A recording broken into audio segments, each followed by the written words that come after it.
Let's install PostgreSQL for Windows. So what we first do is open up our browser and navigate to postgresql.org, as you can see it there. Once the page loads, let's go and click on download. We want to install for Windows, so let's click on Windows here, and then let's click download the installer. We're going to be installing the latest version of Postgres, which is 11.1, and we want to install for Windows, so let's pick the Windows x86 64 download. And the download should begin in the background. Okay, so once the download is finished, let's go to our downloads directory and double-click the installer.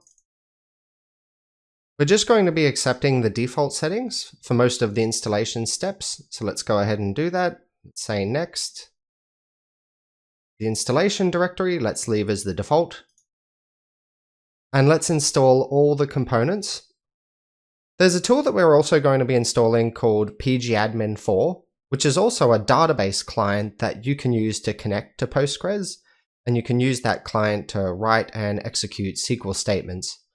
We're actually not going to be using pgadmin. As I mentioned earlier, we're going to be using a client called DBeaver, but pgadmin's another alternative you could use if you wanted to. pgadmin though still has a few quirks, and it's not necessarily as intuitive as using something like DBeaver. We'll install it anyway, just in case you want to have a look at it later on. We'll install to the default data directory. What you also have to do as part of the installation is provide a password for the database superuser, and that superuser's username is Postgres. You can type in any password you want here. Just make sure to write down the password and remember it, because we're going to use this later on when we're connecting to our database.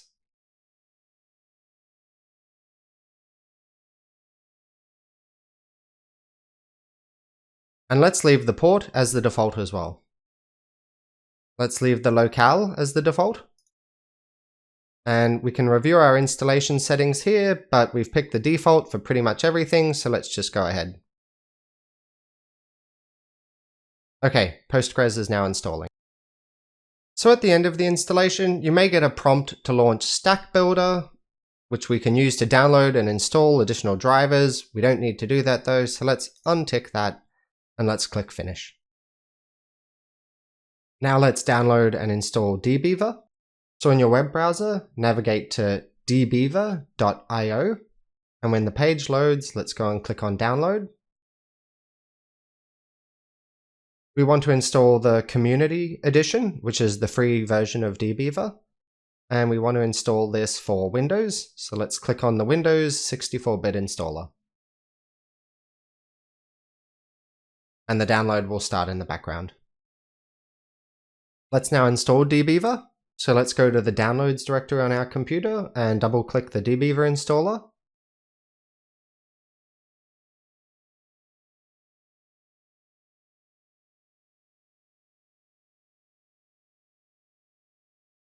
So in terms of the components to install, let's leave the default settings as they are. So we want to install DBeaver and the JRE, which is short for Java Runtime Environment.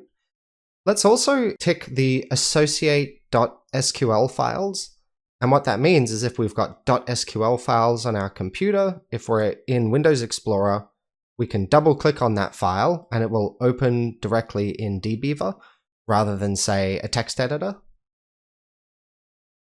Let's leave the install location as the default. And we're done. So we've now downloaded and installed Postgres, and we've now downloaded and installed DBeaver. In the next video, let's use DBeaver to connect to Postgres, and let's write a couple of basic SQL statements just to make sure everything's working correctly.